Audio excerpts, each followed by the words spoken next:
What's up, YouTube? This is Too Raw for TV, man. Tonight I was on Ticket TV's podcast, man. If you're not subscribed to Ticket TV, please subscribe to Ticket TV, all right? And we were talking about LeBron James, and I was on for a little bit longer, and it was me, Gideon, Lamont, and a couple other people on there. I'm not too familiar with their names. And the conversation went to Scottie Pippen, and um,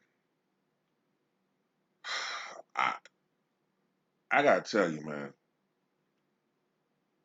Um, the disrespect towards Scottie Pippen is getting unbelievable, unbelievable. Like I keep trying to tell people, I'm not a fanboy. Like I was in the predicament or the position where I'm having to defend Scottie Pippen from a Jordan fanboy, but people are calling me a Jordan fanboy. You know what I'm saying? Like I was uncomfortable because this guy says he's a Bulls fan, but he's doing nothing but shitting on Scottie Pippen. And I'm like, are you sure you're a Bulls fan? What were you watching? Were you really a Bulls fan? Like, did you actually watch those games? Because if you watch those games, how could you not admire Scottie Pippen?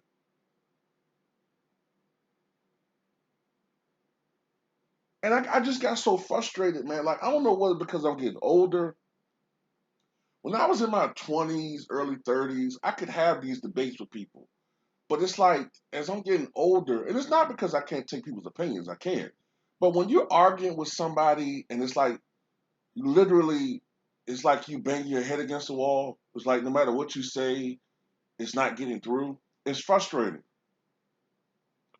So when the guy said that Draymond's better than Scotty, I couldn't listen to it no more, man.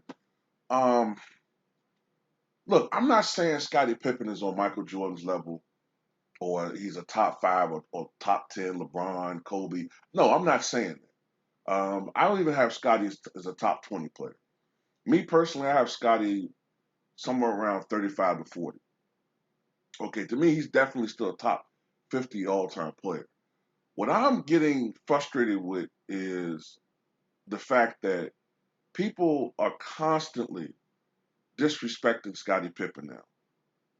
And it's like they're, and it's frustrating me because I'm a Bulls fan. You know what I'm saying? I watched the Michael Jordan era. But this is what some people are talking about when they say that there are some Jordan fans that elevate Jordan so much, they make it seem like he was playing with a bunch of bums, which isn't true. Like I used to get frustrated with Olajuwon fanboys who make it seem like Olajuwon played with a bunch of G League guys, which wasn't true. He played with Sam Cassell, who was an all-star level point guard for many years. You know what I'm saying? Sam Cassell was many years the best point guard not on the all-star team. He played with Robert Horry, who should be in a who should be the in the first ballot as far as role player Hall of Fame if there was a such thing. He played with Vernon Maxwell, who was a lethal three ball defensive perimeter threat in the early to mid 1990s. You know what I'm saying? Guy that dropped 50 points in a game. Okay, in a game. Okay, he played with Otis Thorpe, who's a two-time uh, NBA All Star. Later on, Clyde Drexler, a Hall of Famer.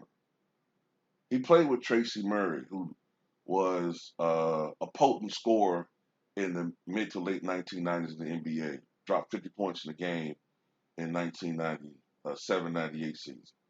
Okay, so it's like, look, we got to stop this. Now, this thing with Scottie Pippen, look, I agree. Scottie Pippen could be mentally soft at times, I guess. Scottie Pippen did not start out gangbusters in the NBA. Okay, he was not a born ready superstar. Okay, he wasn't. You know, he only averaged 7 points a game his rookie year. It took a while to break Scottie Pippen in. Um, but these are some of the things people got to remember about Scottie Pippen. Okay, number one, and I watched the Chicago Bulls whole '90s. Okay, so I know what I'm talking about. Scottie Pippen during the 90-91 season averaged 17, I believe, and a half points that year. Okay. Um, Scottie Pippen, I believe, shot 50% from the floor that year. And Scottie Pippen had some games during that season where he was downright offensively spectacular. Also, while showing that he could be a lockdown defender. Scottie Pippen took it to another level that particular season, knowing the criticism he got after that migraine game in 1990. Okay, because it could be argued that if Michael had a little bit of help in that game, they could have beaten the Pistons. The Pistons did win by 19 points, but outside of Michael Jordan, who had 31 points on 13 or 27 shooting that game, the Bulls starting nucleus plus B.J. Armstrong shot a combined 11 of 57 from the floor.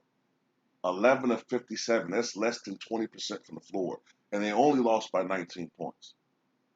And remember, Chicago took Detroit to a game seven while they beat Portland, who was perceived as a superior team. They beat Portland in five.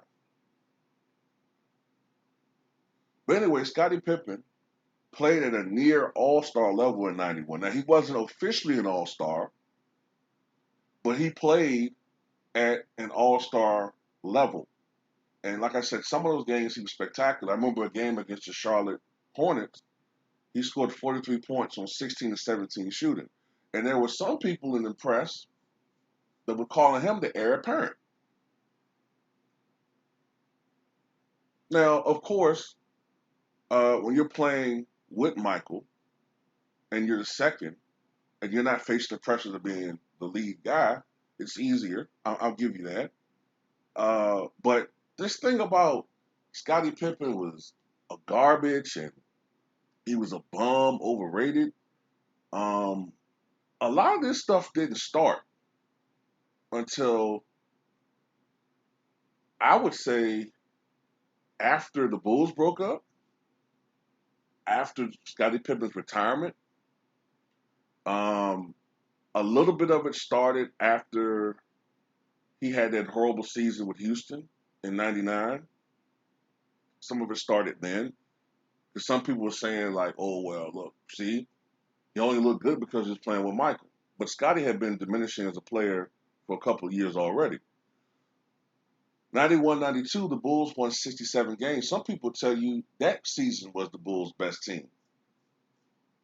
And I distinctly remember watching WGN, watching NBA games on NBC, watching games on the Superstation.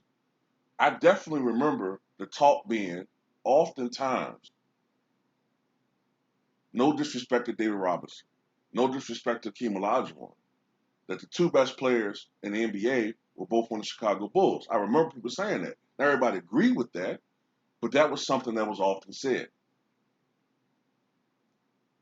Okay? Another thing, before I forget to mention this, Scottie Pippen was the leading scorer for the Bulls in their first championship. Mike had 30, Scottie had 32. Now, I'm not trying to be a Scottie Pippen apologist, but I'm trying to be like, well, like, wait a minute, man. Like, you can't sit up there and act like Scottie Pippen was a straight bum now.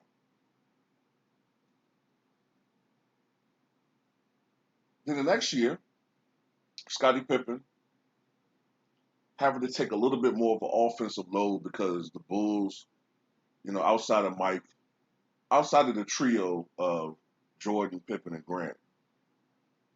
And I guess I'll throw Armstrong on there as well because Armstrong was starting to be promoted up from John Paxson, who was starting to diminish.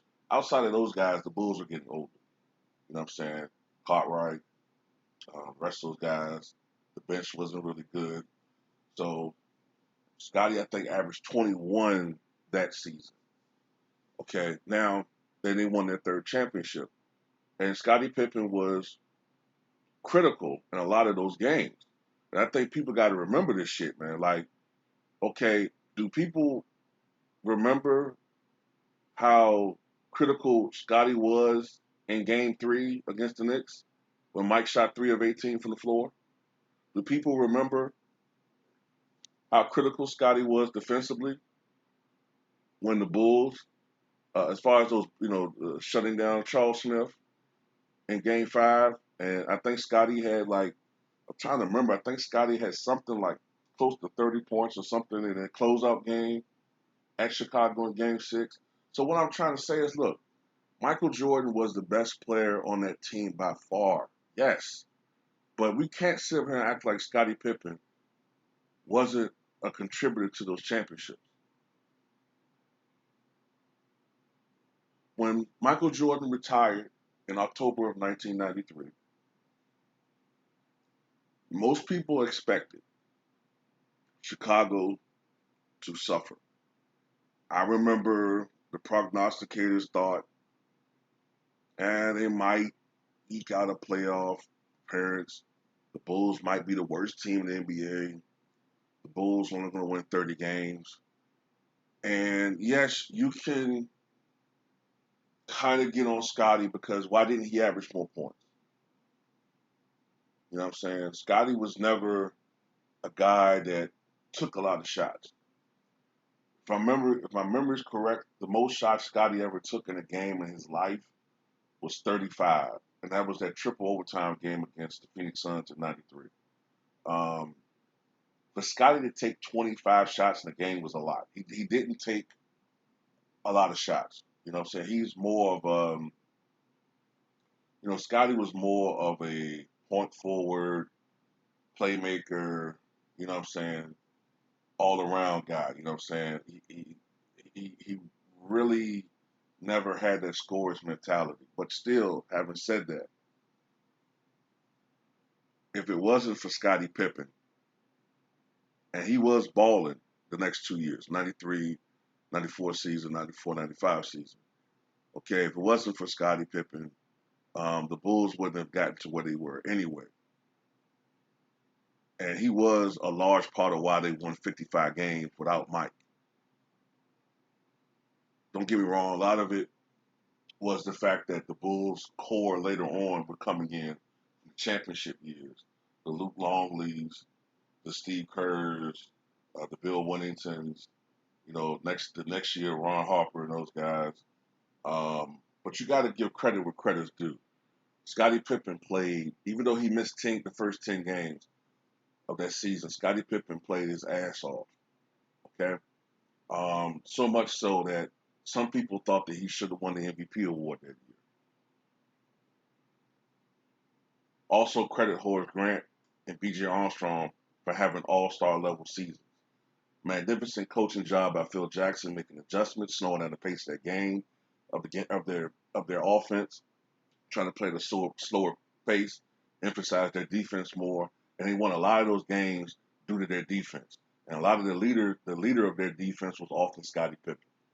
Okay, from '93 to '95, Scottie Pippen, from what I remember, the title he often had was, if he wasn't the best player, because from '94 and '95 into '96, that was usually reserved for Akeem Olajuwon.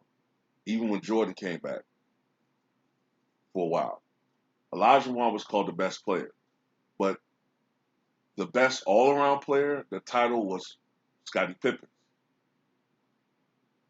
As a matter of fact,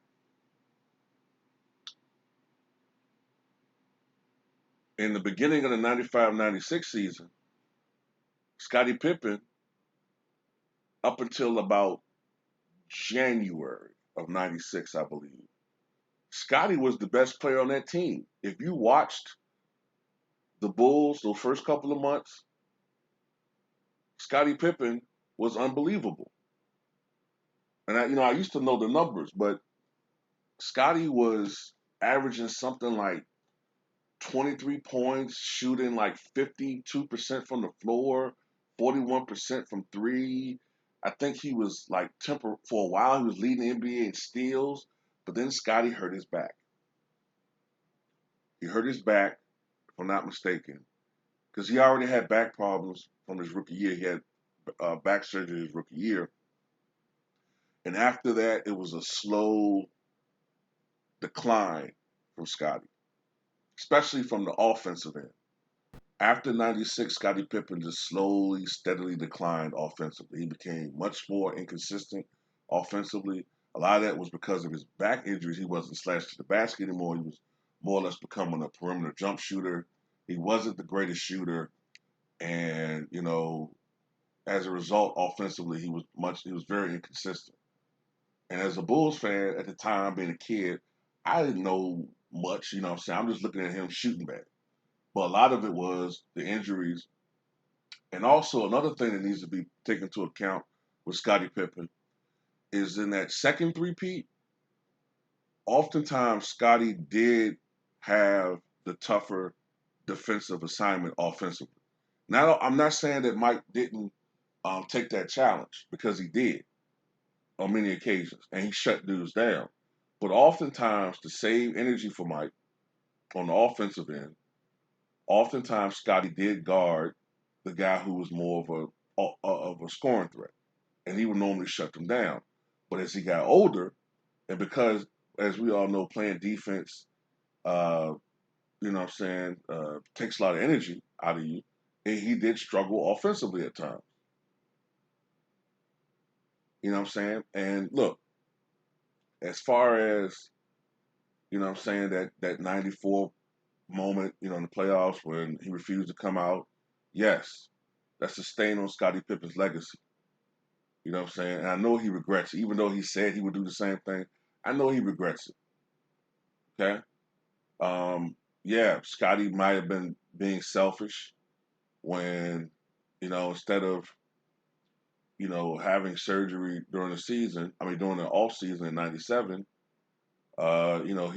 he prolonged this situation as far as his recovery, and it bled into the next season, and it affected the Bulls the first half of that season.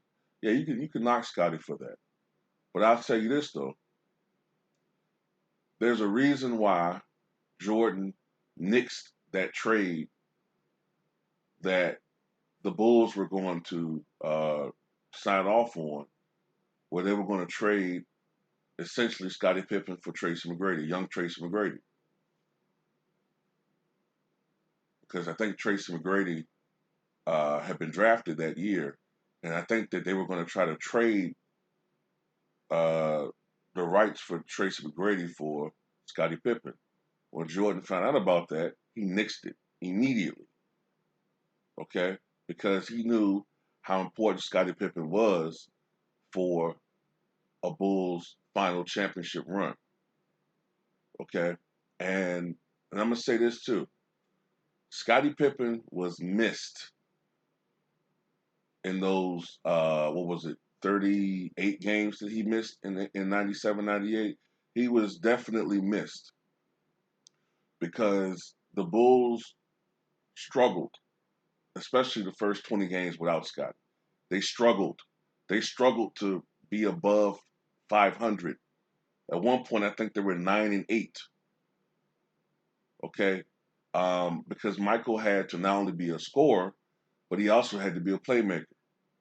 And Dennis Rodman wasn't giving them much at all at first. Initially, if you remember watching the Last Dance, so Scottie Pippen, once he came back, Michael was able to go back to a role he was more comfortable being in, and that's when you saw the Bulls really take off and separate themselves from the rest of the Eastern Conference and the rest of the NBA.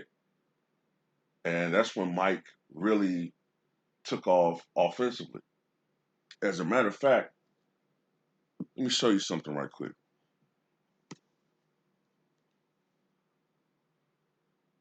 Let me show you something right quick.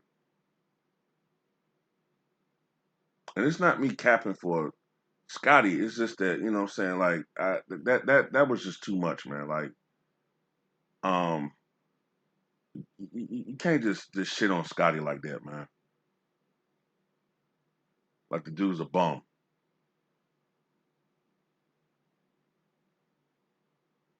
Okay, let me go to 97, 98, because I want to show you guys something right quick.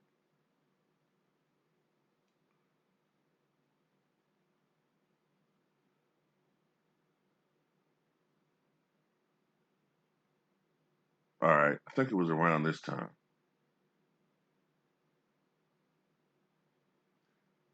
In the games that season, Michael Jordan for the season averaged 28.7 points on 46.5% shooting from the floor, right? But in the games after Scottie Pippen came back,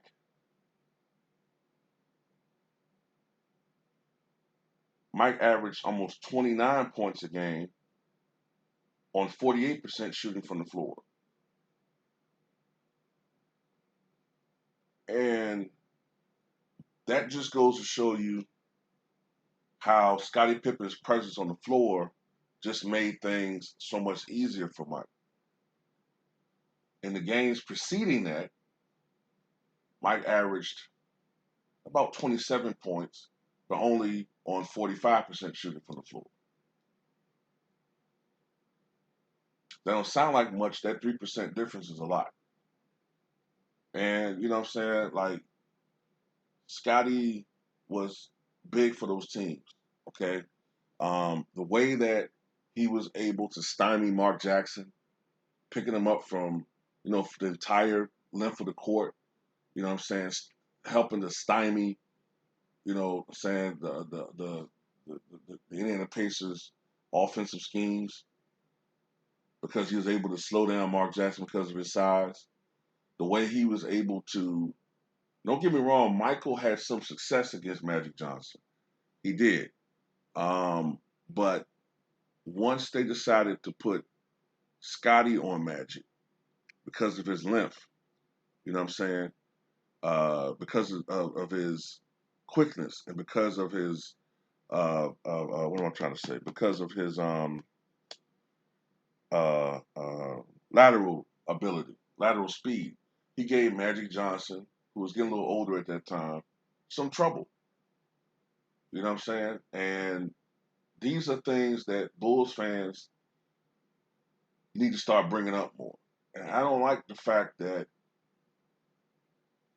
as time is going on, it's like some Bulls fans are only remembering Mike and somehow like making it seem like Jordan did everything by himself.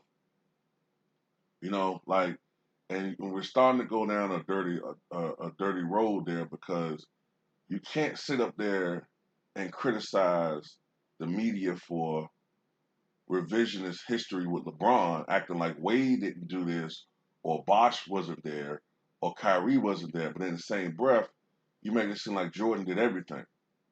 That's not the case. And also, in my opinion, you know what I'm saying, it's still one of the best defensive plays in NBA history. Scottie Pippen's deflection in '97 to Tony Kukoc.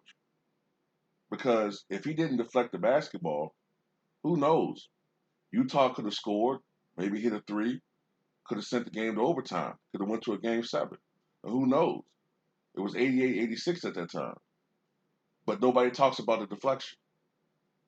I don't know. Maybe it's just me because I appreciate defense, but I just don't get why Scotty isn't more heralded. Harold, you know what I'm saying? Like, it almost seems like some Bulls fans appreciate Dennis Rodman more than Scotty. And I'm like, look, I love Dennis Rodman, but Scotty was there all 6 championships.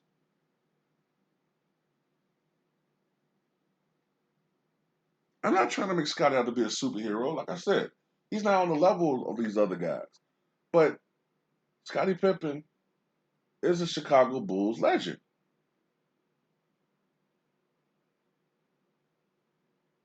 He is. Now, like I said, we can argue about, whether he is an alpha, whether he was a role player at times, um, his mental toughness. I get all that. I get all that, man. But as a basketball player, Scottie Pippen was, at least for a couple of years, he was considered a superstar. You know what I'm saying? And I've seen this guy in NBA games in those peak years. I've seen this guy shut down Charles Barkley. I've seen this guy shut down Latrell Sprewell. I've seen him shut down Sean Kemp. Those like peak years, I've seen him do that.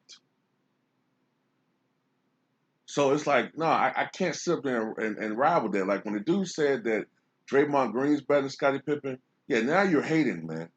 You're hating. And let me apologize. I didn't know that you still had Jordan fanboys. I thought I thought all those dudes grew up, man. So I apologize because I thought that didn't exist anymore, but apparently it does. So, like I said, I know this might not be the most popular video I've ever uploaded because it seems like I'm trying to not denigrate Jordan, but not I guess sort of elevate him to God status. But I mean, Scottie Pippen was an integral part of those championships, and without Scottie Pippen, Jordan would have won none of those championships. So he does deserve respect. That's all I'm trying to say.